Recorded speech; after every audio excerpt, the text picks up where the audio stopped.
Huygens का जो wave theory थी ये हमने लास्ट क्लास में पढ़ी, और हाइगेंस ने अपनी सेकेंडरी वेवलेट्स की थ्योरी में क्या बताया उसके हमने कुछ पॉइंट्स नोट किए, और उसके बेसिस पर प्रकाश के दो प्रॉपर्टीज जिनमें से एक परावर्तन है और दूसरा अपवर्तन, हमने उनको एक्सप्लेन भी किया। लेकिन प्रकाश की केवल दो ही प्रॉपर्टी या दो ही कैरेक्टरिस्टिक्स होते हैं ऐसा नहीं है। लाइट में बहुत सारे कैरेक्टर्स हैं, जैसे कि लाइट में व्यतिकरण भी होता है, इंटरफेरेंस, लाइट में डिफ्रैक्शन भी होता है, विवर्तन, लाइट में पोलराइजेशन भी होता है, ध्रुवण। तो इस तरीके से लाइट के बहुत सारे कैरेक्टरिस्टिक्स हैं। अब ऐसा नहीं है कि केवल वेव थ्योरी ने अगर दो प्रॉपर्टीज को अच्छे से एक्सप्लेन कर दिया तो हम ये मान लेंगे कि लाइट की जो वेव थ्योरी है वो सही है।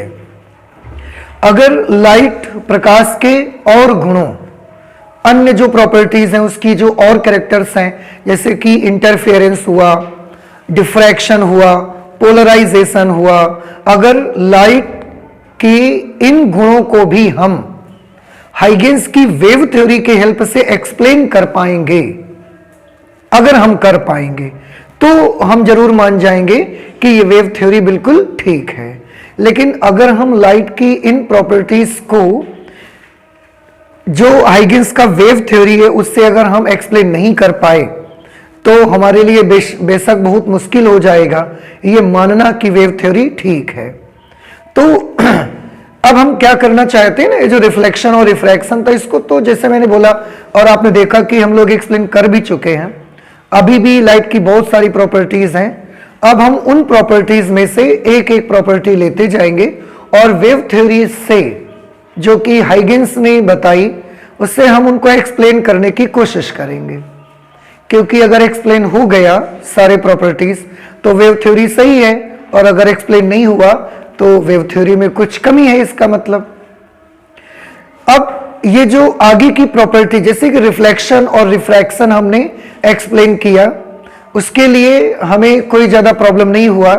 लेकिन आगे की जो प्रॉपर्टीज हैं जैसे कि इंटरफेरेंस है, डिफ्रैक्शन है और पोलराइजेशन है, इनको एक्सप्लेन करने के लिए हमें उससे पहले एक प्रिंसिपल पढ़ना पड़ता है, एक सिद्धांत समझना पड़ेगा, क्योंकि अगर वो प्रिंसिपल आपको नहीं मालूम होगा तो फिर आप इन प्रॉपर्टीज को, इन कैरेक्टर्स को एक्सप्लेन नहीं कर सकते या आपको समझने में बड़ी प्रॉब्लम आएगी। एक्चुअली ये जो प्रिंसिपल है this is not only for light, this is for waves. ये जो प्रिंसिपल आपका है ये तरंगों के लिए है। अब तरंग लाइट की है या तरंग साउंड की है इससे हमें फर्क नहीं पड़ता, लेकिन क्योंकि हम ये मान रहे हैं कि जो लाइट है वो वेव फॉर्म में प्रोपेगेट होती है, तरंग रूप में एक स्थान से दूसरे स्थान तक संचरित होती है, इसलिए अगर आप तरंग मान रहे हैं उसको तो तरंग से रिलेटेड ये प्रिंसिपल तो आपको आना ही चाहिए। क्योंकि आगे जितना भी आप देखेंगे, चाहे वो इंटरफेरेंस हो, डिफ्रैक्शन हो, ये सारी चीजें ना आपको इसका जो ये प्रिंसिपल है जिसे हम बोलते हैं तरंगों के अध्यारोपण का सिद्धांत, principal of superposition of waves. तो मैंने बोला ना आपको कि ये प्रिंसिपल लाइट के लिए नहीं है, ये प्रिंसिपल लाइट के लिए नहीं है, ये प्रिंसिपल वेव के लिए है। I am sorry. और अब आप ये प्रिंसिपल लाइट वेव के लिए अप्लाई करते हैं या साउंड वेव्स के लिए अप्लाई करते हैं, ये सिचुएशन के अकॉर्डिंग रहेगा। तो ये जो प्रिंसिपल हम पढ़ने जा रहे हैं जिसका नाम है अध्यारोपण का सिद्धांत, ये वेव्स के लिए प्रिंसिपल है, इसलिए हेडिंग पड़ी हुई है तरंगों के अध्यारोपण का सिद्धांत। तो हमने प्रकाश तरंगों नहीं लिखा हुआ है, हमें तरंगों के अध्यारोपण का सिद्धांत लिखा हुआ है। इसको अंग्रेजी में बोलते हैं principal of superposition of waves. अब क्या होता है इस प्रिंसिपल पे, इसको थोड़ा सा आपको समझना है, और इससे जुड़ी हुई कई सारी बातें और भी हैं, उनको भी हम लोग समझेंगे एक एक करके। फिलहाल एक चीज और याद दिला दें हम आपको, वेव थ्योरी के मुताबिक जब लाइट एक स्थान से दूसरे स्थान तक जाती है तो कौन चलता है उसमें, according to Huygens wave theory? Answer है उसमें वेव फ्रंट चलते हैं। ठीक है, वेव फ्रंट का शेप कैसा होगा हम पहले ही पढ़ चुके हैं। तो ठीक है, फिर आ जाते हैं और हाइगेंस के वेव थ्योरी के मुताबिक एक चीज और कि वेव फ्रंट के जितने भी पॉइंट होते हैं वो एक न्यू लाइट सोर्स की तरह बिहेव करते हैं।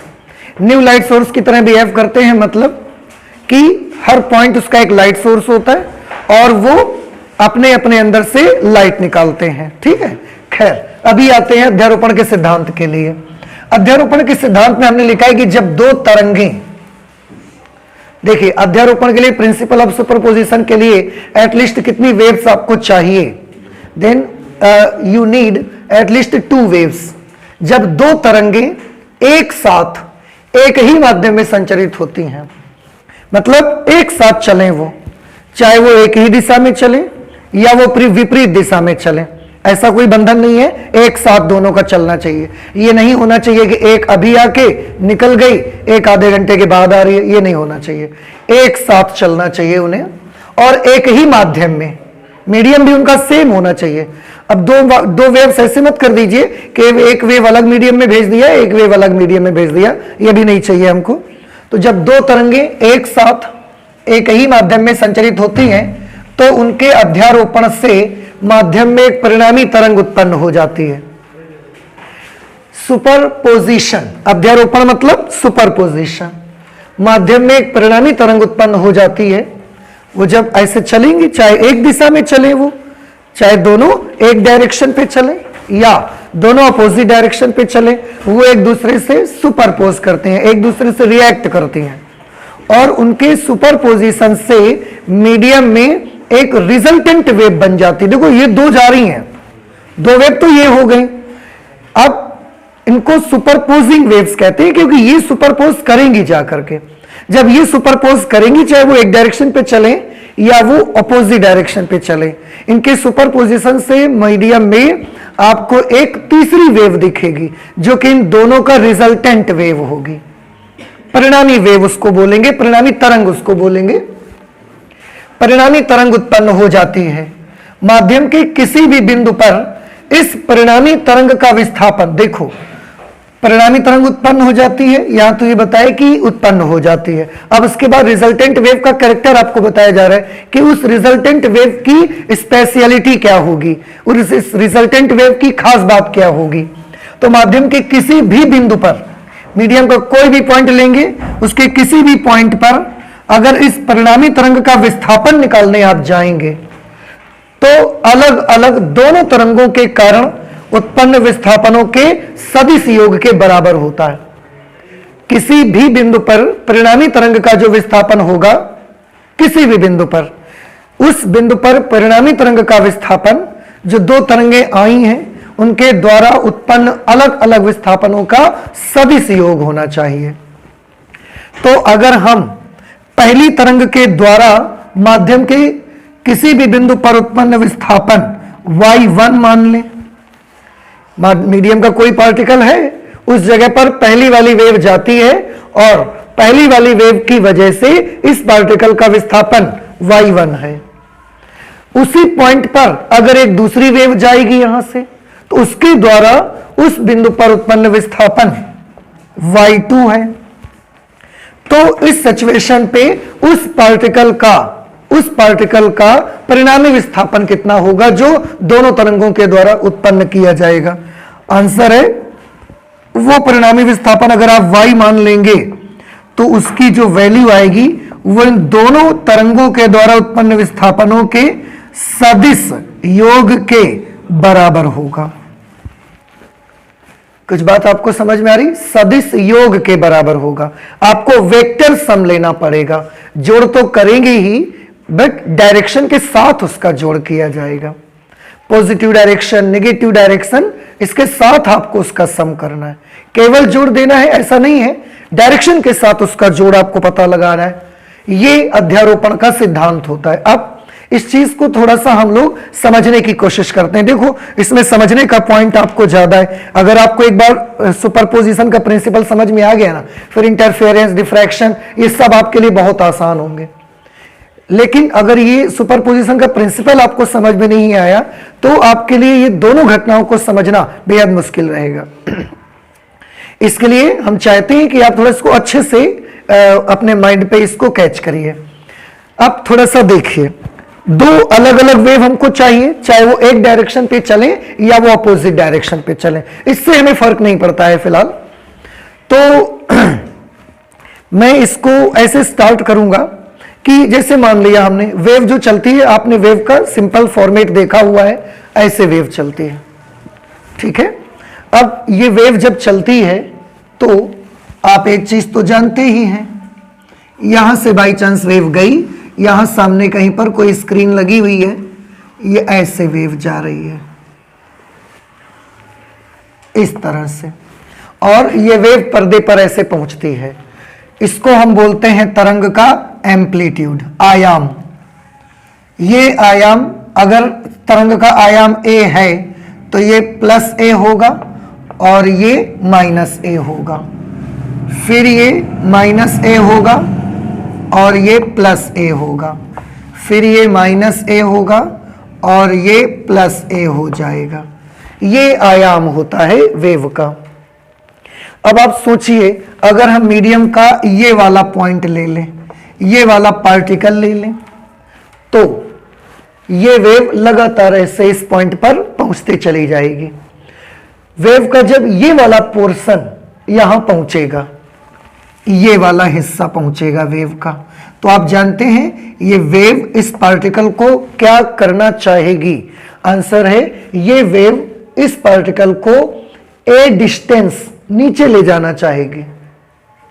आप देखो ना, इसका एम्पलीट्यूड कितना है ए। तो जब वेव का ये वाला पॉइंट पहुंचेगा, जब वेव का पर्दे पर या इस पॉइंट पर ये वाला पार्ट पहुंचेगा तो ये वेव इस मीडियम के पार्टिकल को ए डिस्टेंस नीचे ले जाना चाहेगी, ले जाएगी नीचे। थोड़ी देर बाद पीछे से ये वाला पॉइंट आ जाएगा वेव का। जब वेव का ये वाला पार्ट आएगा तो जो पार्टिकल अब यहां आ चुका था, इसकी वजह से ये वाला पॉइंट उस पार्टिकल को कहां ले जाना चाहेगा, ये वाला पॉइंट उस पार्टिकल को फिर से जीरो पर ले जाना चाहेगा। तो ये उस पार्टिकल को फिर से कहां पहुंचा देगा, जीरो पर पहुंचा देगा। क्यों? क्योंकि इसका डिस्प्लेसमेंट कितना है, जीरो। ये तो हमारा जो ये रेफरेंस लाइन है, इससे ना ऊपर है ना नीचे है, तो ये वाला पॉइंट इस पार्टिकल को कहां लेके फिर से भेज देगा, ये जीरो पर पहुंचा देगा। फिर पीछे से तब तक ये आ जाएगा पार्ट, ये वाला पार्ट आ जाएगा पीछे से। तो ये वाला पार्ट वेव का इस पार्टिकल को अब कहां ले जाना चाहेगा, आंसर ए डिस्टेंस ऊपर ले जाना चाहेगा, और ले जाएगा, ले जाना चाहेगा ही नहीं बल्कि उसे ले जाएगा।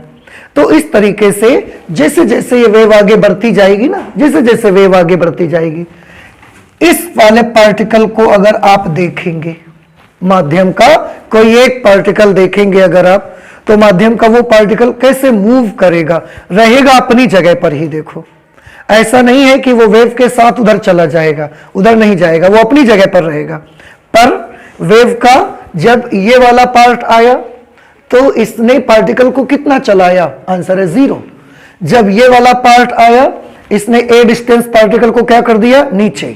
पीछे से फिर ये वाला पार्ट आ गया, क्योंकि वेव तो लगातार ऐसे खिसक रही, ट्रेन जैसे, ट्रेन जैसे खिसक रही है। अब आप यहां पर एक पोल लगा के खड़े हो गए तो ट्रेन का पहला कंपार्टमेंट आया निकल गया, दूसरा आया निकल गया, तीसरा आया निकल गया, तो पीछे से जितने कंपार्टमेंट है वो सब लगातार आते जाएंगे ना। जब ये वाला पार्ट आएगा तो ये इस पार्टिकल को ए डिस्टेंस नीचे खिसकाना चाहेगा, मतलब इसके विस्थापन को क्या करना चाहेगा, माइनस ए। फिर पीछे से तब तक ये चला आ रहा है, ये फिर से उसका डिस्प्लेसमेंट कितना कर देगा, जीरो। फिर ये आ जाएगा, ये फिर से उसका डिस्प्लेसमेंट कितना कर देगा, प्लस ए। फिर ये आएगा जीरो, फिर ये आएगा माइनस ए, जीरो, प्लस ए। तो जैसे वो पीछे से वेव आती जाएगी, उस एक जगह के अगर पार्टिकल को, मीडियम पार्टिकल को आप देखेंगे तो वो पार्टिकल ऐसा नहीं चलेगा, ऐसा भी नहीं चलेगा, वो पार्टिकल रहेगा अपनी जगह पर ही, बस वो ऐसे ऐसे मूव करेगा। जीरो प्लस ए, जीरो माइनस ए, जीरो प्लस ए, जीरो माइनस ए, जीरो प्लस ए, जीरो माइनस ए, बस यही करेगा। ना तो वो वेव के साथ आगे चला जाएगा और ना वेव के अपोजिट डायरेक्शन पे पीछे आ जाएगा। वेव बढ़ती रहेगी आगे एनर्जी उसकी, और वो पार्टिकल अपनी जगह पर ही खड़ा रहकर, अपनी जगह पर ही खड़ा रहकर बस ऐसे ऐसे मूव करेगा, ऑसिलेट करना शुरू कर देगा। ये वेव में होगा। कुछ बात हमारी समझ आ रही है आपको? ओके। अब ये वेव जारी थे तो पार्टिकल को इसने इस तरीके से चलाने की कोशिश किया। अब हमने उसी समय क्या कर दिया, उसी समय यहां से हमने एक दूसरी वेव भी भेज दी, ऐसे ऐसे एक दूसरी वेव भी डाल दी। अब ये दूसरी वेव भी उस पार्टिकल पर पहुंचती है जाकर, इसका भी अपना कुछ एम्पलीट्यूड है। कुछ भी मान लो, मान लिया इसको हमने A1 मान लिया है, तो दूसरी वाली वेव का एम्पलीट्यूड हम मान लेते हैं A2। तो इसका ये एम्पलीट्यूड है A2 plus A2 minus A2 plus A2 minus A2 plus A2 minus A2 और ये प्लस A2। इतना समझ आया सभी को? अब ये जो सेकंड वेव जा रही है, ये हमारी वेव नंबर 1 है और ये है वेव नंबर 2। अब इसको भूल जाइए थोड़ी देर के लिए। अब ये वाली वेव को सोचिए, जब ये वाली वेव इस पार्टिकल पर पहुंचेगी तो ये क्या करना चाहेगी? आंसर है बड़ा सिंपल सी चीज है बेटा, ये चाहेगी कि यहां का पार्टिकल इसके हिसाब से चले। ये दूसरी वाली वेव चाहेगी कि मीडियम का ये वाला पार्टिकल इसके अकॉर्डिंग चले। इसके अकॉर्डिंग चले मतलब जब ये वाला पार्ट पहुंचे तो जीरो डिस्प्लेसमेंट रहे, फिर जब ये वाला पार्ट आ जाए तो इसका डिस्प्लेसमेंट प्लस A2 हो जाए। प्लस A2 डिस्टेंस मतलब ऊपर की ओर A2 डिस्टेंस तक चला जाए। जब ये वाला पीछे से पॉइंट जाएगा तो ये चाहेगी कि ये वाला पार्टिकल जीरो पर रहे, ना ऊपर जाए ना नीचे जाए। फिर पीछे से जब वेव का ये वाला पॉइंट पहुंचेगा तो ये A2 डिस्टेंस नीचे खिसका के लाना चाहेगी। ये वाला पॉइंट पहुंचेगा A2 डिस्टेंस, सॉरी ये पहुंचेगा जीरो, फिर A2 zero minus A2 zero plus sorry minus A2 zero plus A2 zero, इस तरीके से। तो ये वाली वेव जब पहुंचेगी ना तो ये भी पार्टिकल को अपने अकॉर्डिंग चलाने की कोशिश करेगी। ये वाली वेव कैसे चलाएगी? वो वाली कैसे चला रही थी? Zero minus A2 zero plus A2 zero A1 sorry minus A1 zero plus A1 zero minus A1, ऐसे। क्या पार्टिकल उधर की तरफ जा रहा था? नहीं। क्या पार्टिकल पीछे की तरफ जा रहा था? नो। तो पार्टिकल कैसे चल रहा था? बस अपनी जगह पर खड़ा होकर, जैसे आप जब आप कभी स्कूल में पीटी करते हैं तो अपनी जगह पर खड़े होकर आप जंप कर रहे हैं, बस ये वो करता है। पर ये वाली वेव का अपना कैरेक्टर है कि ये केवल कितना उठाना और कितना दबाना चाहती है। ये A1 डिस्टेंस तक ऊपर, फिर जीरो, फिर A1 डिस्टेंस तक नीचे ले जाना चाहती है, इससे ज्यादा नहीं। दूसरी वाली वेव का कुछ एम्पलीट्यूड है अपना A2, इसका भी अपना कुछ काम है कि ये जब चाहती है कि ये चाहती है कि वो वाला particle zero plus A2 zero minus A2 zero plus A2 zero minus A2 zero plus A2 zero minus A2, ऐसे चले। अगर ये नहीं जा रही है, केवल ये वाली वेव जा रही है, तब समझ में आया? तो पार्टिकल चलता है, ठीक है। लेकिन हमने क्या कर दिया? In the principle of superposition you will have to send both the waves together. एक साथ आपको भेजना पड़ेगा, दोनों को एक साथ अब हमने भेज दिया। ये वाली वेव भी चला दी, ये वाली वेव भी चला दी हमने, और दोनों वेव धड़धड़ा के एक साथ उस पॉइंट पर पहुंच गई। अब अगर दोनों वेव्स उस पॉइंट पर पहुंच गई तो अब पॉइंट कंफ्यूज हो जाएगा कि उसको करना क्या है। उसको A1 डिस्टेंस ऊपर जाना है कि A1 डिस्टेंस नीचे जाना है, कि A2 डिस्टेंस ऊपर जाना है कि A2 डिस्टेंस नीचे जाना है, क्योंकि दोनों वेव्स अपना अपना अपना अपना धौंस जमाना चाहते हैं उस पार्टिकल पर, कि वो कहती है कि तुम A1 डिस्टेंस ऊपर जाओ, और उस समय अगर इस वेव का ये वाला पॉइंट पहुंच रहा है तो ये कहती है नहीं, तुम A2 डिस्टेंस नीचे जाओ। डिपेंड करता है कि वेव का कौन सा पार्ट वहां पहुंचता है। तो पार्टिकल क्या करेगा? आंसर है पार्टिकल वो काम करेगा जो दोनों वेव्स एक साथ, उनका जो रिजल्टेंट उसको मिलेगा, दोनों का रिजल्टेंट मिलेगा। मतलब थोड़ा ध्यान से आप समझने की कोशिश करिएगा मेरी बात। मान लिया पहली वेव का एम्पलीट्यूड है 5 सेंटीमीटर, 5 सेंटीमीटर। दूसरी वेव का एम्पलीट्यूड है 3 सेंटीमीटर। एज एग्जाम्पल हम ले लेते हैं इसको कि पहली वेव का एम्पलीट्यूड 5 सेंटीमीटर है और दूसरी वेव का एम्पलीट्यूड 3 सेंटीमीटर है। अब सिचुएशन बहुत हो सकती हैं।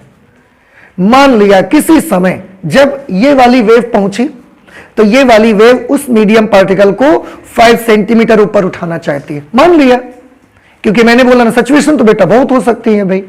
लेकिन मान लिया कि किसी क्षण जब फर्स्ट वेव जाती है तो उस मीडियम पार्टिकल को 5 सेंटीमीटर ऊपर उठाना चाहती है और सेकेंड वेव भी उसी समय पहुंच गई, क्योंकि हमने तो दोनों सोर्स चालू कर दिए ना। सेकेंड वेव भी पहुंची और सेकेंड वेव उसको 3 सेंटीमीटर ऊपर उठाना चाहती है, ऊपर उठाना चाहती है। पहली वाली wave 5 centimetre upside, second wave पहुंची उसी वक्त और उसी समय सेकेंड वेव चाहती है कि 3 सेंटीमीटर ऊपर उठे। तो पार्टिकल 5 उठेगा कि 3 उठेगा? आंसर है पार्टिकल दोनों के सदिश योग के बराबर उठ जाएगा। पहली वाली कितना ऊपर उठाना चाहती है? 5। दूसरी वाली कितना ऊपर उठाना चाहती है? 3। दोनों सेम डायरेक्शन पे हैं। सेम डायरेक्शन पे होने पर सदिश योग होकर के कितना बन जाएगा? ये 8 सेंटीमीटर। तो वो पार्टिकल 8 सेंटीमीटर ऊपर उठ जाएगा। ना 5 उठेगा ना 3 उठेगा, वो सीधा सीधा 8 सेंटीमीटर ऊपर उठेगा। फिर कुछ बात हमारी समझ में आई? तो यहां क्या हो गया उनका? सदिश योग। फिर इसके बाद और वेव दोनों जब आगे चले, बाई चांस पहली वेव उस पार्टिकल को 5 सेंटीमीटर नीचे दबाना चाहती है, 5 सेंटीमीटर नीचे, और सेकेंड वेव का जो पॉइंट पहुंचा वहां पर वो उसको 3 सेंटीमीटर नीचे दबाना चाहती है। तो first wave 5 centimetre downward, second wave भी 3 सेंटीमीटर नीचे। तो वो पार्टिकल क्या करेगा? क्या वो 5 सेंटीमीटर नीचे जाएगा? क्या वो 3 सेंटीमीटर नीचे जाएगा? या वो 8 सेंटीमीटर नीचे चला जाएगा? 8 सेंटीमीटर नीचे जाएगा। फिर वो समझ में आया? ऐसा भी हो सकता है कि जब पहली वेव पहुंची तो उसने मीडियम पार्टिकल को 5 सेंटीमीटर ऊपर उठाना चाहा। जब पहली वाली वेव, मान लिया फर्स्ट वेव का ये वाला पॉइंट पहुंच गया, थोड़ा ध्यान से सुनना, पहली वाली वेव का ये वाला पॉइंट यहां पर पहुंचा तो ये क्या करेगी? ये तो 5 सेंटीमीटर उसको ऊपर ले जाना चाहेगी, है ना? और उसी समय इस वाली वेव का ना ये वाला पॉइंट पहुंचा यहां पे, देख रहे? तो ऐसा हो सकता है, कोई जरूरी थोड़ी है कि हर बार एक का 5 दूसरे का 3 ऊपर उठाएंगे, एक का 5 दूसरे का 3 नीचे ही दबाएंगे। ऐसा भी तो हो सकता है कि पहली वाली वेव का ये वाला पॉइंट यहां पहुंचे और दूसरी वेव का ये वाला पॉइंट यहां पहुंच जाए। तो अगर पहली वेव का ये पॉइंट वहां पहुंचेगा तो ये तो 5 सेंटीमीटर ऊपर उठाना चाहता है, पर ये वाला पॉइंट अगर सेकेंड वेव का पहुंचेगा तो ये उसको 3 सेंटीमीटर नीचे ले जाना चाहता है। अब पार्टिकल क्या करेगा? एक वेव 5 सेंटीमीटर ऊपर ले जाना चाहती है, एक वेव 3 सेंटीमीटर नीचे ले जाना चाहती है। अब पार्टिकल किधर जाएगा? वो 5 सेंटीमीटर की तरफ चला जाएगा या 3 सेंटीमीटर की तरफ चला जाएगा? किसकी तरफ चला जाएगा? तो हमारा आंसर है कि दोनों का सदिश योग कर लो। एक क्या है? +5 और दूसरी क्या है? -3। दोनों का हमने वेक्टर सम कर दिया। +5 - 3 व्हाट विल हैपन? +2। इसका मतलब वो पार्टिकल किधर की तरफ जाएगा? ऊपर की तरफ कि नीचे की तरफ? ऊपर की तरफ जाएगा। कितना जाएगा? 2 सेंटीमीटर। 8 वाट नहीं गया इस बार वो। कुछ बात हमारी समझ में आ रही है? तो सुपरपोजिशन के प्रिंसिपल पे अगर दोनों वेव्स एक साथ एक पॉइंट पर पहुंच रही हैं, then you will have to do the vector sum of both the waves. उनका आपको सदिश योग करना पड़ेगा। आपको समझ आ रहा है आपको? और देखिए, आप समझ सकते हैं, हो सकता है अगली बार वेव पहुंची। देखो एक चीज और, मैं केवल 2 बिंदु आपको बता रहा हूं कि ये पहुंचा, फिर ये पहुंचा, फिर ये पहुंचा, फिर ये पहुंचा, फिर ये पहुंचा, फिर ये पहुंचा। तो क्या ये कभी नहीं पहुंचेगा? ये चीज कभी नहीं पहुंचेगी क्या? आंसर है ये तो पहुंचेगी यार। जब ये पहुंचेंगे, ये पहुंचेगा, ये पहुंचेंगे, तो ये बीच वाले पॉइंट नहीं पहुंचेंगे, बीच वाले भी पहुंचेंगे। मैं आपको 2 को लेकर समझा रहा हूं कि इससे आप समझ लीजिए, बाकी आप कर सकते हैं। अब आप देखो, बाई चांस उसके बाद वेव का ये वाला पॉइंट पहुंचा, ये वाला पॉइंट। अब ये वाला पॉइंट इस पार्टिकल को क्या करना चाहेगा? क्या ये 5 सेंटीमीटर ऊपर उठाना चाहता है? ऊपर उठाना चाहता है कि नीचे दबाना चाहता है? ऊपर तो उठाना चाहता है फर्स्ट वेव, लेकिन क्या 5 सेंटीमीटर ऊपर उठाना चाहता है? नहीं, 5 सेंट तो ये पहुंचता तो 5 सेंटीमीटर था, ये तो 3 सेंटीमीटर ऊपर उठाना चाहता है, मान लिया। और उसी समय वेव का ये वाला पॉइंट वहां पर पहुंचा, ये इसको क्या करना चाहता है? ऊपर ले जाना चाहता है कि नीचे दबाना चाहता है? नीचे। क्या ये 3 सेंटीमीटर नीचे दबाना चाहता है? नहीं, 1 सेंटीमीटर नीचे दबाना चाहता है। अब उस वक्त उस पार्टिकल का क्या होगा? इस वाले पार्टिकल का ये 3 सेंटीमीटर ऊपर, ये 1 सेंटीमीटर नीचे, तो ये वाला पॉइंट 3 सेंटीमीटर ऊपर जाएगा कि 1 सेंटीमीटर नीचे आएगा? आंसर है ना तो 3 सेंटीमीटर ऊपर जाएगा और ना 1 सेंटीमीटर नीचे आएगा। दोनों का सदिश योग करिए, तो ऊपर +3, नीचे -1, +3 -1 +2, तो 2 सेंटीमीटर उस समय केवल वो ऊपर उठेगा। ये मैं आपको समझाना चाहता हूं। कुछ बात आपको दिमाग में आ रही है? धीरे धीरे नहीं समझ में आ रही है? आ रहा है ना? अच्छा, ठीक है, वैसे तो आप समझ रहे हैं। तो इसी के बारे में मैंने बताया कि दोनों का क्या, दोनों के विस्थापनों का कौन सा योग आपको लेना पड़ेगा? सदिश योग आपको लेना पड़ेगा।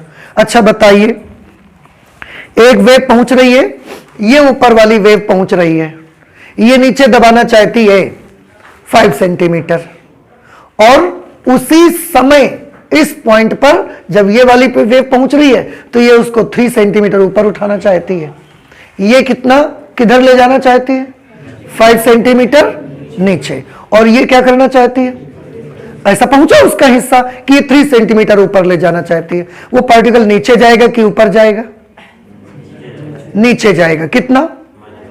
-2, यानी कि 2 सेंटीमीटर नीचे चला जाएगा। अब कुछ समझ में आ रहा है? अगर पहली वाली वेव पहुंची, वो 5 सेंटीमीटर नीचे ले जाना चाहती है, और उसी क्षण दूसरी वाली वेव जाके 3 सेंटीमीटर नीचे ले जाना चाहती है, तो पार्टिकल ऊपर जाएगा कि नीचे? नीचे जाएगा। कितना सेंटीमीटर? 8 सेंटीमीटर। दोनों का सम हो जाएगा, क्योंकि वो भी -5 है, दूसरा वाला -3 है, दोनों का सम करके कितना हो जाएगा? -8 सेंटीमीटर हो जाएगा। तो ये अध्यारोपण का सिद्धांत हुआ, और इससे एक परिणामी वेव आपको मिलेगी, जिसका जो परिणामी विस्थापन हुआ करेगा वो दोनों के द्वारा उत्पन्न अलग अलग विस्थापनों का सदिश योग होगा। कुछ बात हमारी समझ आई आपको? तो ये है अध्यारोपण का सिद्धांत। इसीलिए लिखा गया कि जब 2 तरंगे एक साथ एक ही माध्यम में संचरित होती हैं तो उनके अध्यारोपण से माध्यम में एक परिणामी तरंग उत्पन्न हो जाती है।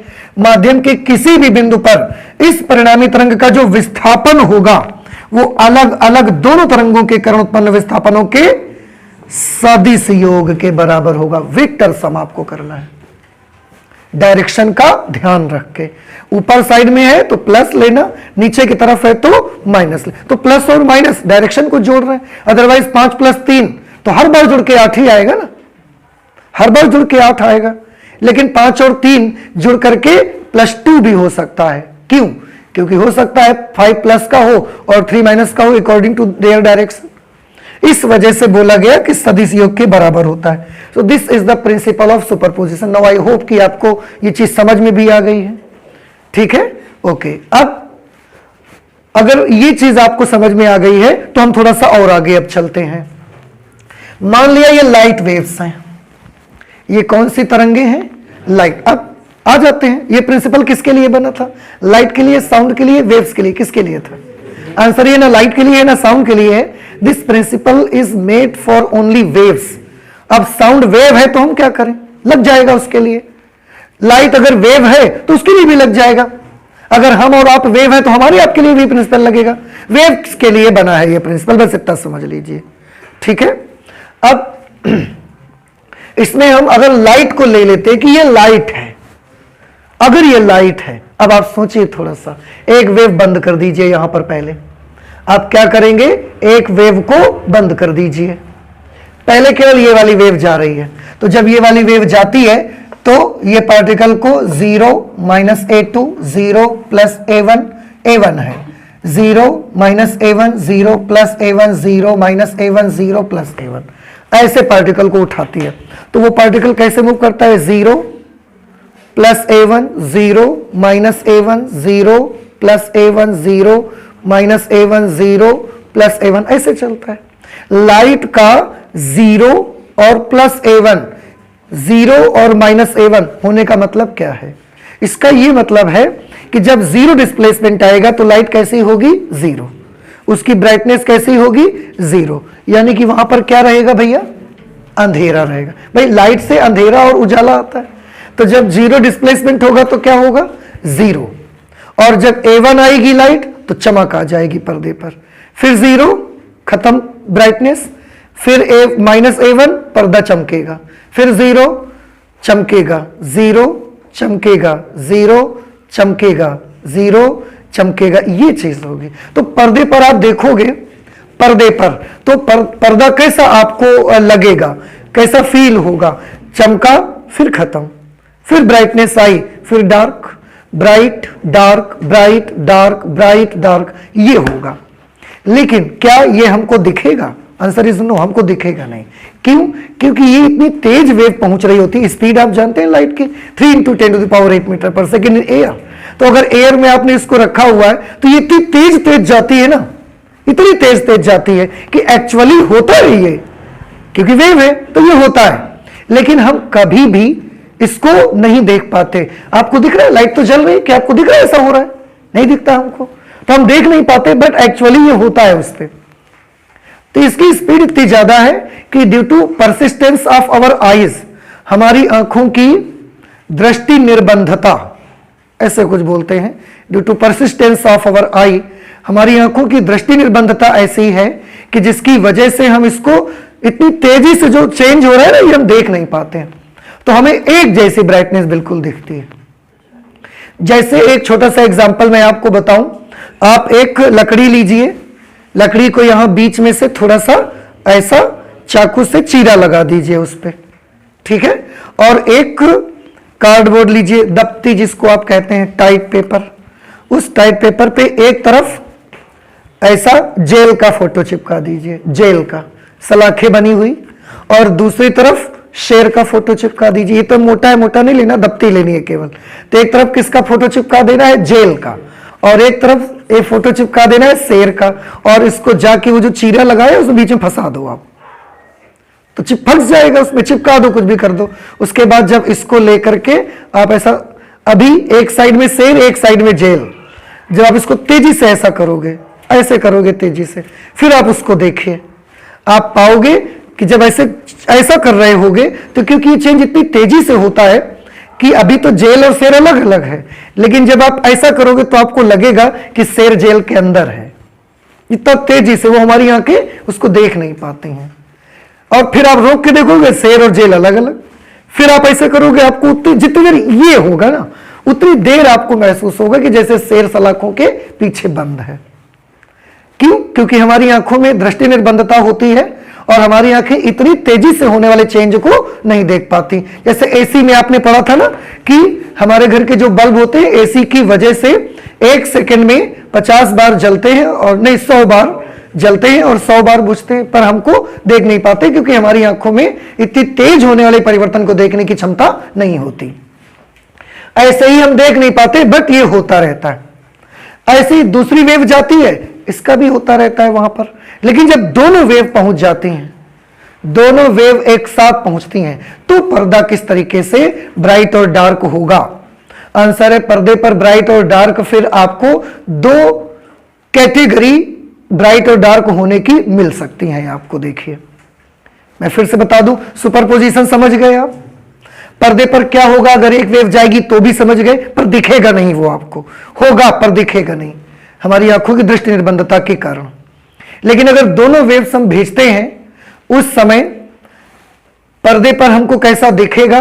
तो जैसे कि मैंने बताया कि पर्दे की जो ब्राइटनेस में ये चेंज आ रहा है ना बार बार, ये चेंज 2 तरह का हो सकता है, 2 तरह का चेंज हो सकता है। इस आधार पर जो सुपरपोजिशन होता है ना, अध्यारोपण, यह भी 2 तरीके का हुआ करता है। एक को हम बोलते हैं कंसिस्टेंट सुपरपोजिशन और दूसरे को बोलते हैं इनकंसिस्टेंट सुपरपोजिशन। कंसिस्टेंट सुपरपोजिशन मतलब सुसंगत अध्यारोपण, और इनकंसिस्टेंट सुपरपोजिशन मतलब असंगत अध्यारोपण। तो पर्दे की ब्राइटनेस में जो चमक में परिवर्तन हो रहा है, वो परिवर्तन दो तरह का हो सकता है, कंसिस्टेंट और इनकंसिस्टेंस। उस आधार पर अध्यारोपण भी दो तरीके का होता है। एक अध्यारोपण को हम कौन सा अध्यारोपण बोलते हैं? सुसंगत अध्यारोपण, और एक को बोलेंगे असंगत अध्यारोपण। ठीक है, तो हम चाहें तो ये लाइन नोट कर सकते हैं कि प्रकाश तरंगों का अध्यारोपण दो तरह का होता है।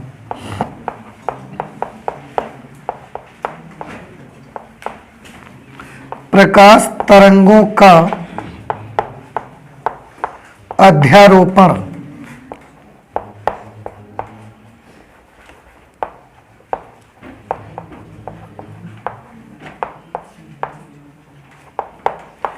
प्रकाश तरंगों का अध्यारोपण दो प्रकार का होता है। एक को हम बोलते हैं सुसंगत अध्यारोपण,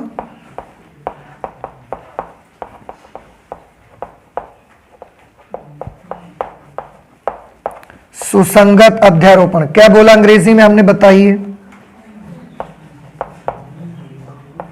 कंसिस्टेंट सुपरपोजिशन।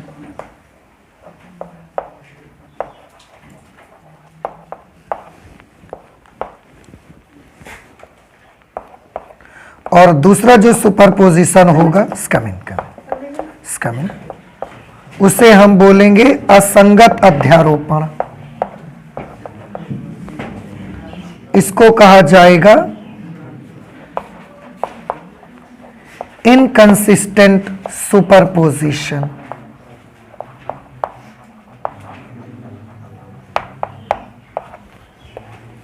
ये सुसंगत अध्यारोपण और असंगत अध्यारोपण, कंसिस्टेंट सुपरपोजिशन और इनकंसिस्टेंट सुपरपोजिशन। ठीक है, तो आप नोट कर लीजिए। इसके बाद हम लोग ये समझते हैं कि कंसिस्टेंट और इनकंसिस्टेंट सुपरपोजिशन कहते किसको हैं आखिरकार। ठीक है, नोट करिए जल्दी से। सुसंगत अध्यारोपण, कंसिस्टेंट सुपरपोजिशन। कंसिस्टेंट सुपरपोजिशन एक ऐसा अध्यारोपण होता है जिसमें प्रकाश तरंगों के सुसंगत अध्यारोपण में अगर लाइट वेव्स का कंसिस्टेंट सुपरपोजिशन हो रहा है तो पर्दे पर पहुंचने वाली जो प्रकाश की तीव्रता होती ना, वो एक समान रहती है, बिल्कुल एक जैसी ब्राइटनेस आपको दिखेगी। अब ये कैसे हो सकता है? सुपरपोजिशन भी हो रहा है और पर्दे पर ब्राइटनेस हमको एक जैसी ही दिखती है। ऐसा कैसे हो सकता है? थोड़ा गौर से देखने की कोशिश करिएगा। मैं कुछ फिगर के माध्यम से आपको समझाने की कोशिश करता हूं। देखिए, ये एक वेव ऐसे जा रही है, ऐसे, और पर्दे के इस पॉइंट पर पहुंची। ये दूसरी वेव है,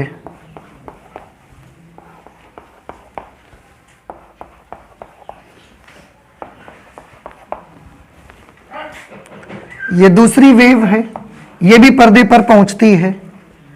इसका एम्पलीट्यूड थोड़ा कम है, ये ऐसे पर्दे पर पहुंचती है। ठीक है, अब थोड़ा ध्यान से समझने की कोशिश करिएगा। मान लिया कि इसका एम्पलीट्यूड है 5 सेंटीमीटर और इसका एम्पलीट्यूड है 3 सेंटीमीटर, तो ऊपर साइड प्लस नीचे माइनस, ये अब आप जानते हो, सब जगह नहीं लिखेंगे। अब आप थोड़ा ध्यान से देखिए, ये वाली वेव पर्दे पर पहुंचेगी और ये वाली वेव भी पर्दे पर एक साथ दोनों पहुंची। जब ये वाला पॉइंट पहुंचेगा दोनों का, तो दोनों का एक साथ ही ये वाला पॉइंट पहुंचा कि नहीं पहुंचा? आगे पीछे तो कोई है नहीं। ये वाला पॉइंट पहुंचा तो उस समय वेव का ये वाला पॉइंट पहुंच गया, तो दोनों की वजह से पर्दे के इस पॉइंट का विस्थापन कितना होगा? आंसर है ये भी जीरो, इसकी वजह से भी जीरो और इसकी वजह से भी जीरो, तो पर्दे के इस पॉइंट का डिस्प्लेसमेंट कितना हो गया? जीरो। फिर जब ये वाला वेव का ये वाला पॉइंट पहुंचेगा, आप ध्यान से देखें, उसी समय इस वाली वेव का ये वाला पॉइंट पहुंचेगा, तो इसका पहुंचेगा यहां 5, उसी वक्त इसका क्या पहुंचेगा? +3। इसका +5 और इसका +3। ये वाले पार्टिकल का क्या होगा बताइए? परिणामी विस्थापन कितना आएगा इसका? +8 -8 +2 -2 कितना? +8। अब ये +8 पहुंचा यहां पर एक साथ, इस मीडियम में यहां जो बीच में पार्टिकल है वो +8 यानी कि 8 सेंटीमीटर ऊपर खिसक गया। अगर ये तो हुआ विस्थापन, ये तो एम्पलीट्यूड हुआ। तरंग की जो तीव्रता होती है वो आयाम के वर्ग के अनुक्रमानुपाती होती है, आयाम के वर्ग के अनुक्रमानुपाती। दोनों का मिला के कितना एम्पलीट्यूड पहुंचा? 8 का स्क्वायर करिए 64। इसका मतलब है जब ये दोनों पॉइंट पहुंचेंगे, क्योंकि दोनों एक साथ पहुंच रहे हैं, इसलिए वहां पर 8 विस्थापन होगा प्लस 8 और उसका स्क्वायर किया तो 64 इंटेंसिटी मिलेगी। तो पर्दे पर 64 के बराबर ब्राइटनेस मिलेगी आपको। अगर जब ये वाले पॉइंट पहुंचेंगे तो 64 ब्राइटनेस मिली।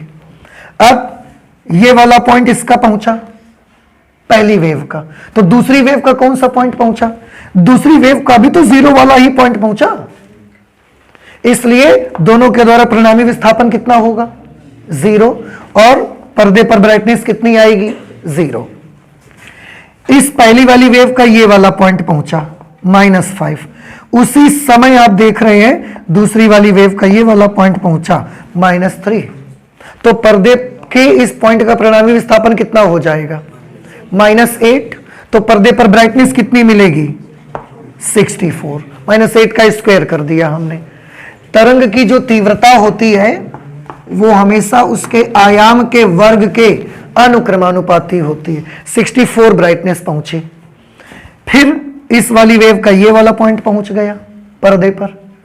उस वक्त इस वेव का कौन सा पॉइंट पहुंचेगा? तो हमने चेक करके देखा, हमने देखा इसका भी 0 वाला पॉइंट गया। तो दोनों की वजह से परिणामी विस्थापन कितना हुआ? 0। तो पर्दे पर ब्राइटनेस कितनी आ गई बेटा? 0। फिर इस वेव का ये वाला पॉइंट पहुंचा, दैट इज +5। उस वक्त सेकेंड वेव का कौन सा पॉइंट पहुंचेगा? तो हमने इसको सिद्धांत मिला के देखा, इसका सिद्धांत हमने मिलाया और देखा कि उस वक्त दूसरी वेव का कौन सा पॉइंट पहुंचेगा। तो हमने देखा इसका पहुंचा +3। तो इसका +5, इसका +3। परिणामी विस्थापन बताइए? +8। तरंग की तीव्रता बताइए? 64। तो जब ये पहुंचेगा तो 64, उसके बाद ये पहुंचा तो फिर से तरंग की तीव्रता कितनी? 0। ये वाला पॉइंट पहुंचा तो कितना? 64। ये पहुंचा तो 0। इस तरीके से। और अब आप देख रहे हैं 0 64 0 64 0 64 0 64 चेंज हो रहा है, पर वो चेंज लगभग कैसा है? एक जैसा बिल्कुल। और पर्दे पर ये पहुंचा तो 0 64 0 64 0 64। हमको क्या दिखेगा? क्या ये हमको ऐसा डार्क ब्राइट होता दिखेगा? Answer is no. हमको इन दोनों का क्या दिखेगा?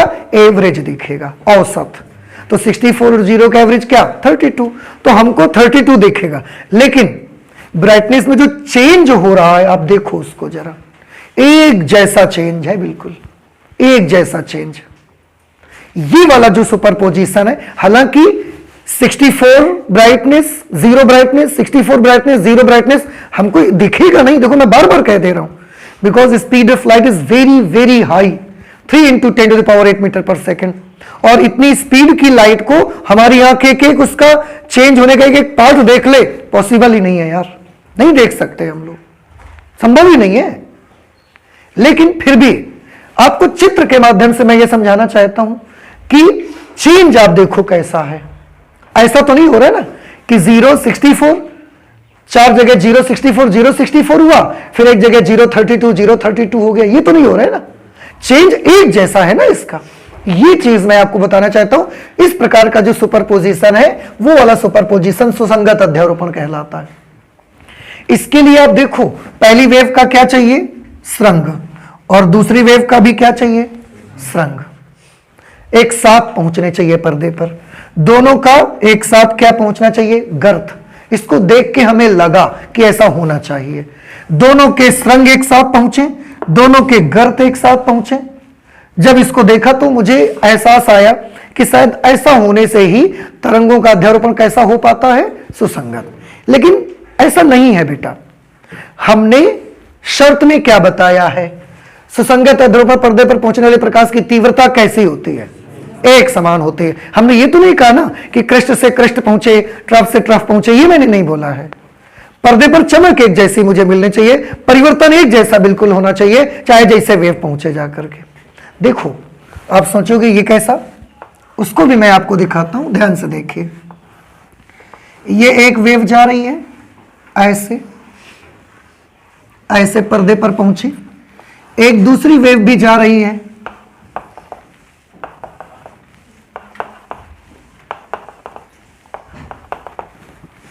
दूसरी वेव ऐसे जा रही है,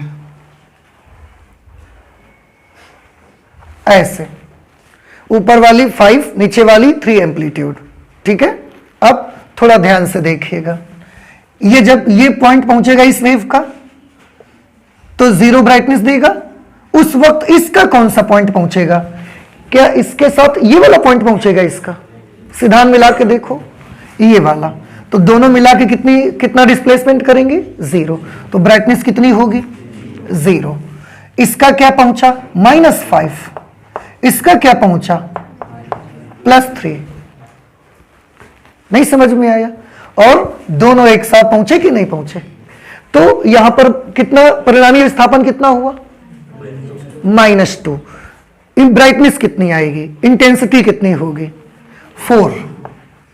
देख रहे, 64 नहीं आई, 4 आई कि नहीं आई?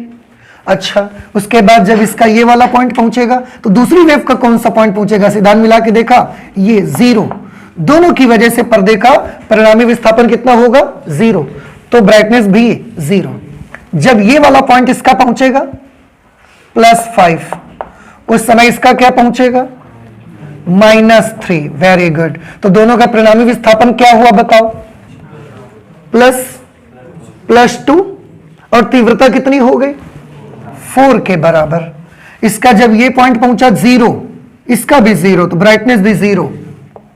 ये -5, ये +3, परिणामी विस्थापन कितना हुआ? -2। तीव्रता कितनी हो गई? 4। अब आप फिर से देखो, चाहे जहां मिला के देखा हो, मैं पूरा नहीं लिखूंगा, फिर से चेक करिए। 0 4 0 4 0 4, या तो ब्राइटनेस कितनी होती है? 0, और या तो कितनी होती है? 4। तो 64 नहीं हुआ, 4 हुआ। लेकिन जो भी चेंज हो रहा है बेटा, जो भी चेंज हो रहा है, बिल्कुल कैसा हो रहा है? एक जैसा चेंज है। बस हम 64 की हमें परवाह नहीं है, हमें परवाह किस चीज की है कि पर्दे पर ब्राइटनेस का जो चेंजमेंट होना चाहिए ना, वो एक जैसा बिल्कुल मिलना चाहिए हमको। अब पहले क्या हो रहा था? उस पे 0 64 0 64 0 64 ये हो रहा था। अब क्या हो रहा है? 0 4 0 4 0 4। बहुत ज्यादा ब्राइटनेस नहीं आ रही, लेकिन कसम से जितनी आ रही ना, वो एक जैसी तो आ रही कि नहीं आ रही? तो पर्दे पर क्या ये 0 4 0 4 दिखेगा? नहीं, हमको पर्दे पर उसका एवरेज दिखेगा, हमको 2 ब्राइटनेस दिखेगी पर्दे पर। लेकिन अब आप समझ रहे हैं? नहीं समझ में आ रही है बात आपको कि एक जैसी चमक तो आ रही कि नहीं आ रही है? ये चीज हम आपको समझाना चाहते हैं। तो इस प्रकार का जो सुपरपोजिशन है ना, उसको बोलते हैं कंसिस्टेंट सुपरपोजिशन। और देखिए, मैं एक फिगर से और आपको क्लियर करने की कोशिश करूंगा। देखिए, बहुत इजी है, एक बार माइंड में आ गया फिर कोई प्रॉब्लम नहीं होगी, आपको बहुत अच्छा लगेगा। ठीक है, इसके बाद ये दूसरी वेव भी हमने यहां पर भेजी, देखो।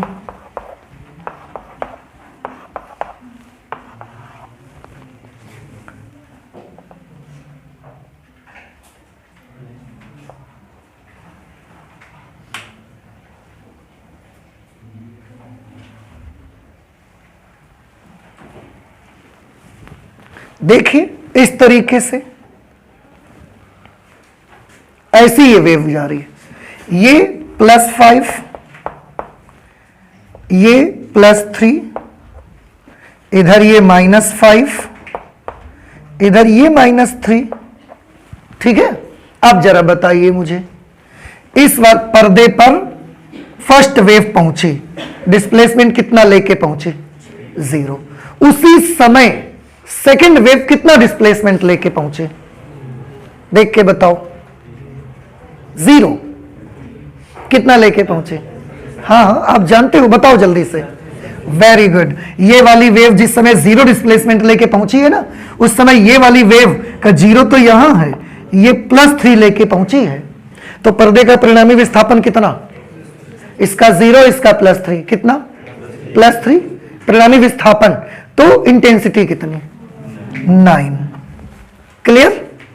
अब जब पर्दे पर इस वेव का ये वाला पॉइंट पहुंचा, क्या? +5, उस समय इस वेव का क्या पहुंचा? 0। देख रहे हैं आप? अगर इसका 0 पहुंचा तो इसका 5, इसका 0, ये क्या हो जाएगा? परिणामी विस्थापन कितना हुआ? 5। ब्राइटनेस कितनी हुई? 25। हमेशा याद रखें, intensity of wave is directly proportional to the square of amplitude. आयाम का वर्ग करने से तीव्रता मिल जाएगी आपको। फिर इस वाली वेव का ये वाला पॉइंट पहुंचा, इस वाली वेव का ये वाला पॉइंट पहुंचा, कितना डिस्प्लेसमेंट लेकर के? 0। उस समय दूसरी वेव का कौन सा पॉइंट पहुंचा? उस समय दूसरी वेव का ये पहुंचा -3। तो एक का 0, एक का -3, परिणामी विस्थापन कितना? -3। Very good. अब आप अध्यारोपण का सिद्धांत देखो, पूरा समझ में आ गया आपको। तो ब्राइटनेस कितनी आएगी? -3 का स्क्वायर 9। ब्राइटनेस कितनी आ गई? Very good. फिर धीरे से इस वाली वेव का ये पॉइंट पहुंचा, कितना? -5। उस वक्त इस वेव का कौन सा पॉइंट पहुंचा? 0। तो पर्दे के उस बिंदु का नेट विस्थापन कितना? -5। ब्राइटनेस कितनी? 25। फिर से इस वेव का ये पॉइंट पहुंचा, कितना विस्थापन? उस वक्त इस वेव का कौन सा पॉइंट पहुंचा? ये वाला, +3। इसका 0, इसका +3, परिणामी विस्थापन +3, ब्राइटनेस 9। Very good. अब इसके साथ में, अब आप समझ गए कितना? 25 इसके साथ में, 9 इसके साथ में, थोड़ा सा आगे पीछे हो सकता है, ये 25। अब आप देखो, क्या आपको 064 064 064 मिल रहा है? नहीं मिल रहा है। क्या आपको 04 04 04 मिल रहा है? नहीं मिल रहा है। आपको क्या मिल रहा है? 925 925 925। पर जो मिल रहा है ना, उसका चेंज एक जैसा ही है। देख रहे हैं आप? इसको कहते हैं कंसिस्टेंट सुपरपोजिशन। तो इतने सारे मैंने ग्राफ बना के देखे, वेव थोड़ी आगे पीछे भी हो गई है, एक क्रस्ट का एक क्रस्ट जा रहा है, ट्रफ से ट्रफ जा रहा है। एक और मैं फिगर बना के आपको दिखाना चाहता हूं। ठीक है, ये हो गया। अब आप समझ गए हैं इसको। इसी में मैं, मेरे दिमाग में ये था ना कि इसको -5 है, इसको भी 5 बना के देखेंगे। देखो करीब देता हूं मैं, अच्छा लगेगा आपको। जब चीजें माइंड में क्लियर ज्यादा होती हैं तो ज्यादा अच्छा लगता है।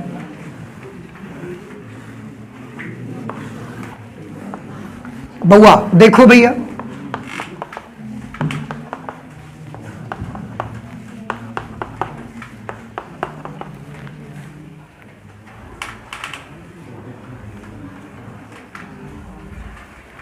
मैंने मान लिया दोनों का एम्पलीट्यूड 5 है, दोनों का 5 मान लिया मैंने। समझ आया? अब दोनों का, इसका ये पहुंचा, विस्थापन बताइए, जल्दी जल्दी बोलिए। 0। इसका डिस्प्लेसमेंट, तो पर्दे पर नेट डिस्प्लेसमेंट, ब्राइटनेस 0। इसका ये पहुंचा -5। इसका उस समय कौन पहुंचा? +5। पर्दे पर नेट डिस्प्लेसमेंट 0, पर्दे पर नेट डिस्प्लेसमेंट 0, तो नेट ब्राइटनेस 0। इसका ये पहुंचा, इसका ये पहुंचा 0। इसका ये पहुंचा उस समय, इसका ये, इसका +5, इसका -5। Again resultant displacement is 0, so brightness is again 0। अब आपको भी समझ में आने लगा है धीरे धीरे। यहां भी 0 0, यहां पर भी 0 0। ये कंसिस्टेंट है कि नहीं है? क्या इससे आप कंसिस्टेंट सुपरपोजिशन बोलेंगे, सुसंगत अध्यारोपण, या नहीं बोलेंगे? इसको असंगत कहेंगे। कैसा कहेंगे?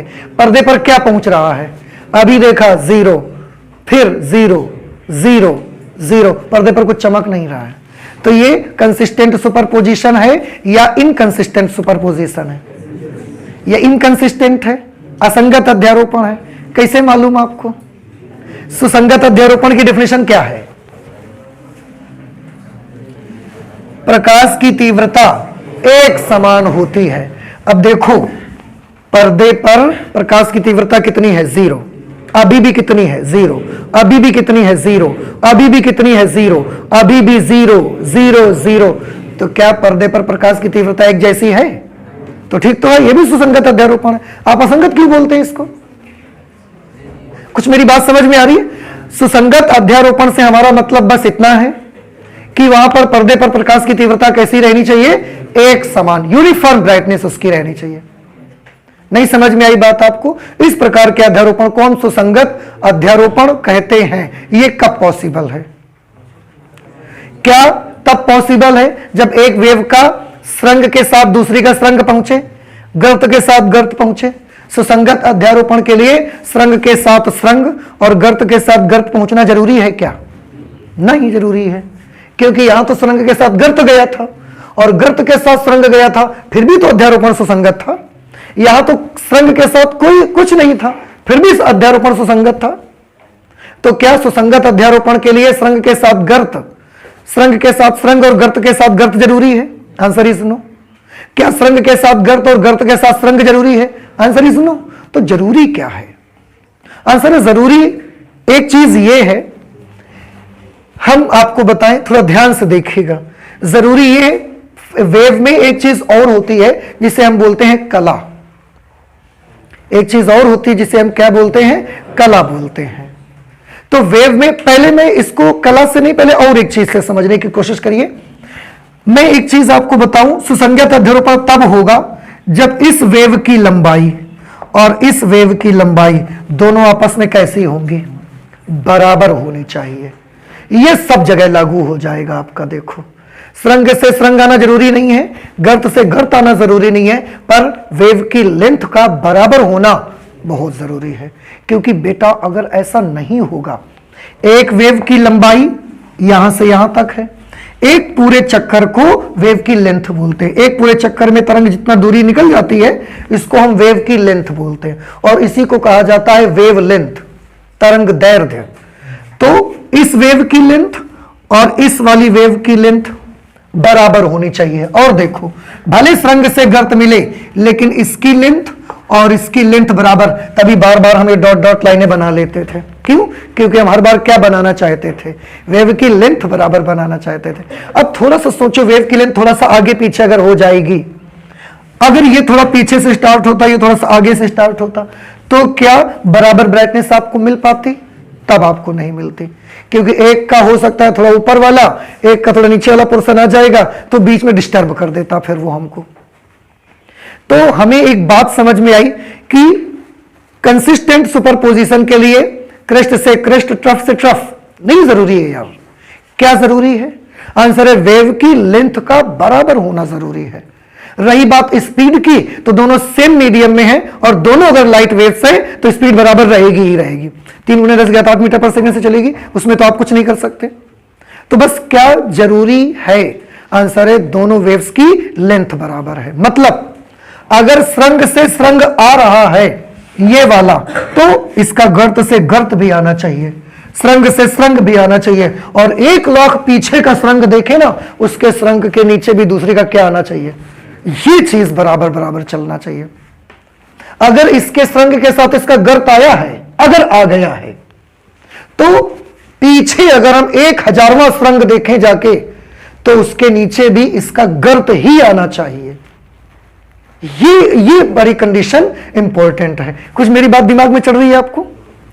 अगर ये थोड़ा सा आगे पीछे हो गई है, थोड़ा सा आगे पीछे है, चलेगा, कोई दिक्कत नहीं है, कंसिस्टेंट सुपरपोजिशन रहेगा।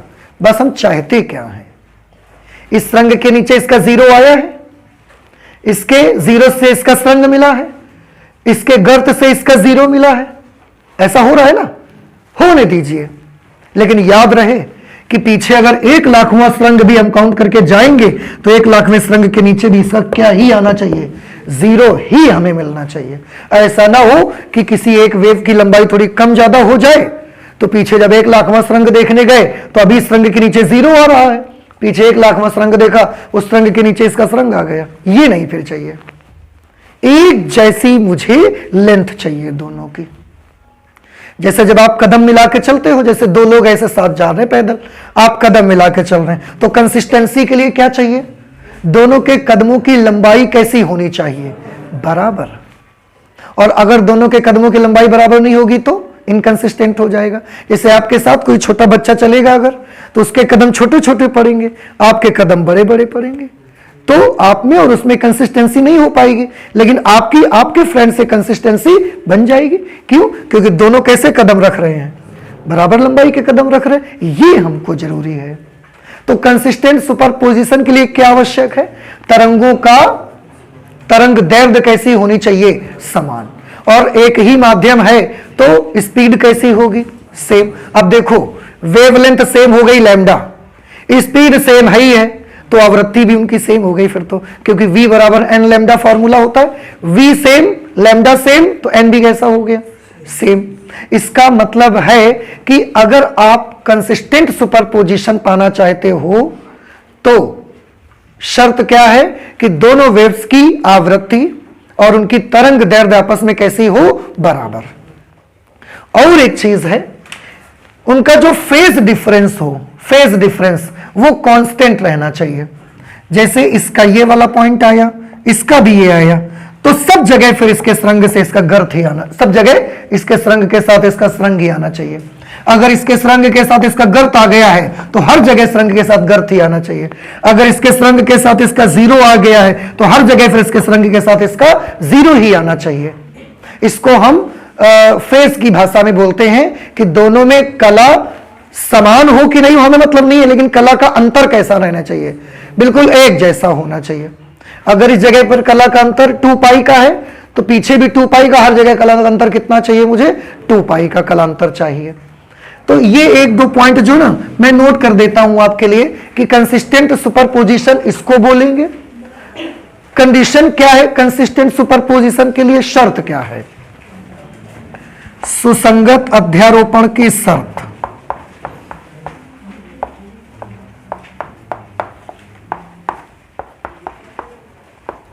सुसंगत अध्यारोपण की शर्त।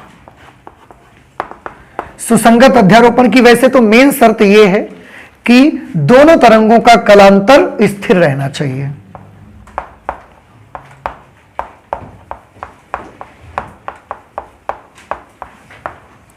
दोनों तरंगों का कलांतर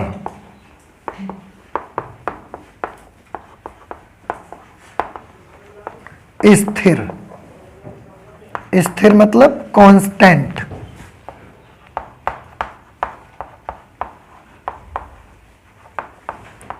होना चाहिए। यह सुसंगत अध्यारोपण की शर्त है। आवृत्ति और वेवलेंथ का बराबर होने से उनकी कला में अंतर चाहे जितना हो, चाहे 0 का हो, पाई का हो, π/2 का हो, 3π/2 का हो, 2 पाई का हो, अंतर चाहे जितने का हो, लेकिन हर जगह उस कला का अंतर कैसा हो? फिर सेम। ऐसा नहीं होना चाहिए बेटा कि यहां कला का अंतर 0 है, यहां π/2 हो गया, यहां पाई हो गया, ये नहीं चाहिए मुझे। अगर कला का अंतर यहां 0 है तो फिर हर जगह कितना? 0। कला का अंतर यहां π/2 है तो हर जगह कला का अंतर π/2। कलांतर अगर यहां पाई है तो हर जगह कलांतर पाई, ये मुझे चाहिए। तो सुसंगत अध्यारोपण की शर्त यह होती है कि दोनों तरंगों के बीच का जो कलांतर हो वो कांस्टेंट रहना चाहिए, उसको बदलना नहीं चाहिए। ठीक है, आपको मैं बताऊं, ऐसी जो दो तरंगे मिलेंगी ना, ऐसी जो दो तरंगे होंगी जिनके बीच का क्या? कलांतर नियत रहेगा, ऐसी तरंगों को हम बोला करते हैं कला संबद्ध तरंगे, कोहेरेंट वेव्स कहा जाता है, कोहेरेंट वेव्स। और ऐसी तरंगों को क्या बोलते हैं? कला संबद्ध तरंगे। तो आप चाहें तो लिख सकते हैं, इस प्रकार की तरंगों को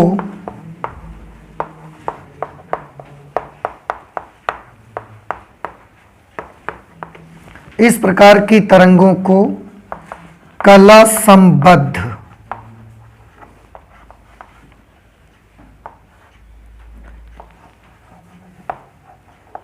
इस प्रकार की तरंगों को कला संबद्ध कोहेरेंट वेव्स कहते हैं।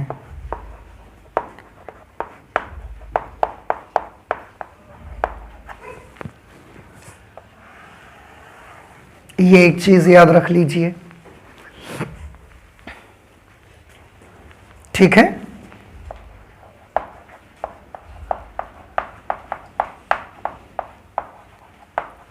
और इन तरंगे, ये तरंगे जिन स्रोतों से निकलेंगी,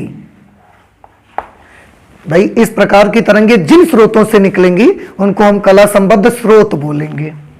इन तरंगों के स्रोतों को कला संबद्ध स्रोत कहा जाता है। कला संबद्ध स्रोत कहा जाता है।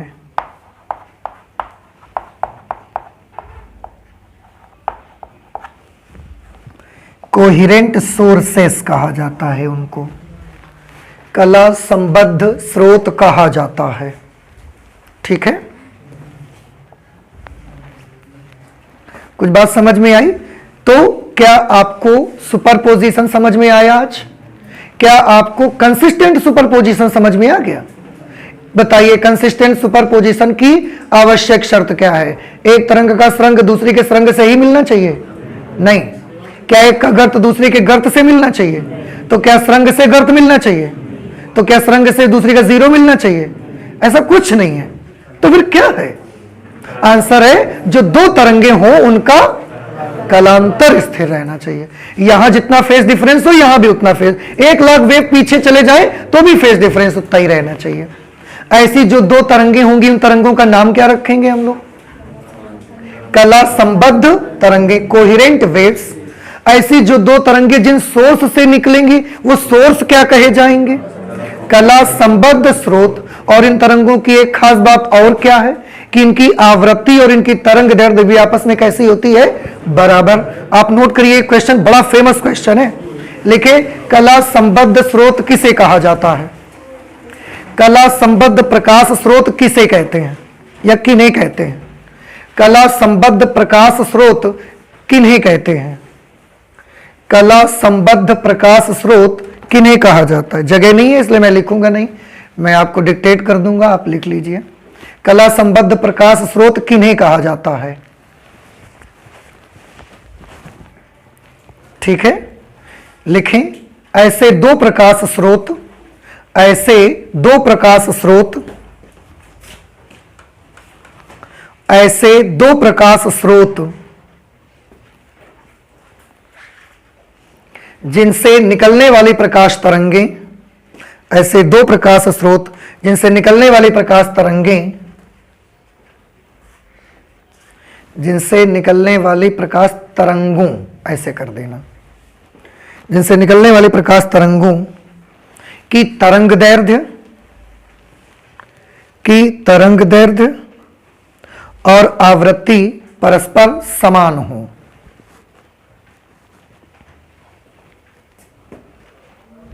तरंग दैर्ध्य तथा आवृत्ति परस्पर समान हो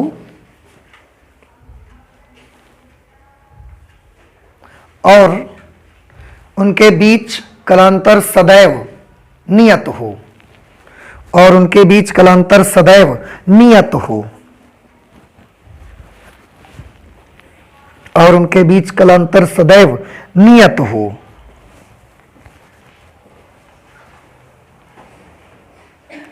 तो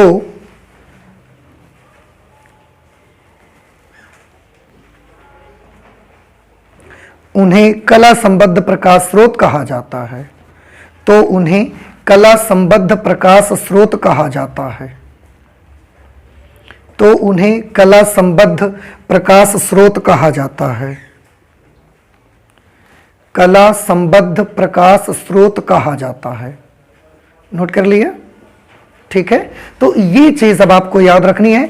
फिर से बताइए, कंसिस्टेंट सुपरपोजिशन के लिए किस प्रकार के प्रकाश स्रोत जरूरी है?